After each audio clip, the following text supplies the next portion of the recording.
হয়, আমি আজি ইয়াতে গোট খাব লগা হ'ল।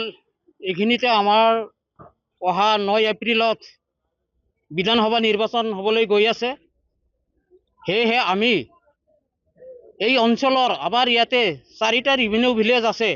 এই 4টা ৰেভিনিউ ভিলেজত আমি সকলো আমাৰ মাইনৰিটি সম্প্ৰদায়, গতিকে আমি এই অঞ্চলৰ সকলোৱে ৯ এপ্ৰিলত বিধানসভা ইলেকশ্যন হ'বলৈ গৈছে। সেয়েহে আমি 19 নং চিতলি বিধানসভাৰ প্ৰাৰ্থিত্ব হিচাপে আমি আমাৰ কেন্দ্ৰীয় সমিতিৰ BPF দলৰ কেন্দ্ৰীয় সমিতিৰ শ্ৰী সূৰ্য কুমাৰ বসুমতাৰীক আমি প্ৰাৰ্থিত্ব হিচাপে এই অঞ্চলৰ তথা এই বৃহত্তৰ অঞ্চলৰ ধৰ্মীয় সংখ্যালঘুৱে এখেতক টিকেট প্ৰদান কৰিব লাগে বুলি সকলোৱে দাবী কৰি আহিছে।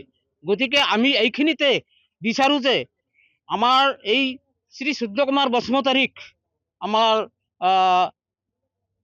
শ্ৰী হাগ্ৰামা মহিলাৰী তথা BTC চিফ হাগ্ৰামা মহিলাৰীয়ে যাতে আমাৰ সূৰ্য কুমাৰ বসুমতাৰীক টিকেট প্ৰদান কৰি দলৰ উন্নতিৰ কাৰণে তথা ডেভেলপমেণ্টৰ কাৰণে সকলোৱে যাতে সহায় সহযোগিতা আগবঢ়ায়, তাৰ কাৰণে আমি কামনা কৰিছোঁ।